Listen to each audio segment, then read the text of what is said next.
hand and thumb strengtheners. Make sure you've warmed up your hands properly before doing these, so sometimes it's just nice to do a few open and closing.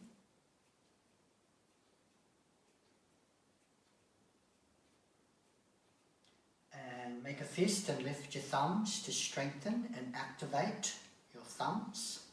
This gets these muscles working on the back of the thumbs, working and activating as well. And then pressing. Again, just to warm up. And then give a good loosen out. So to strengthen you need some devices. So you could start with like a soft stress ball. There's a few different ways of using it. For the fingers, you can place the ball into the hand and just lightly squeeze and relax. When you do squeeze, be mindful of using your whole fingers, and especially make sure you're getting those tip fingers squeezing in so they don't squeeze back the wrong way. You don't want it to go backward, you want it to squeeze forward. So squeezing those tips into the ball. Both sides. Notice when we squeeze, we naturally just lightly extend the wrist slightly. This makes it easier and stronger. So that's for your fingers. And you can also do thumb strengthening.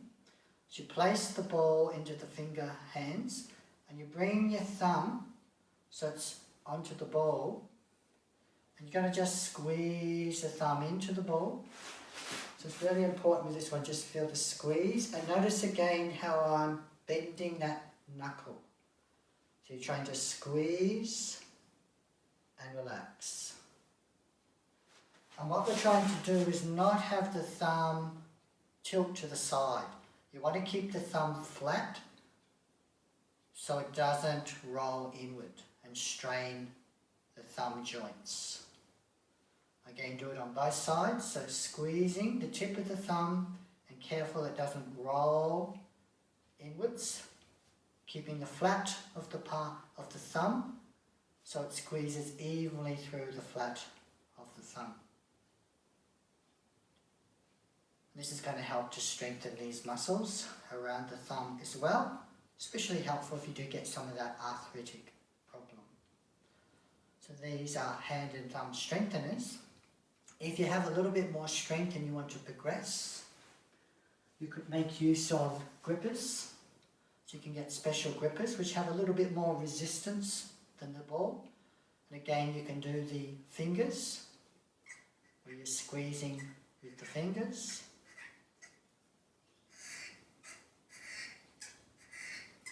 Or you can use your thumbs and do the same thing. Thumb squeezing with the same action, keeping it flat, not rolling. Make sure the tip flexes in. If you do use grippers, this is a wooden hand grippers, they're not as good. It's best to try to find the soft handled grippers, which means you're not going to slip as much, it's not going to dig in as much. So these are some strengthening exercises for thumbs and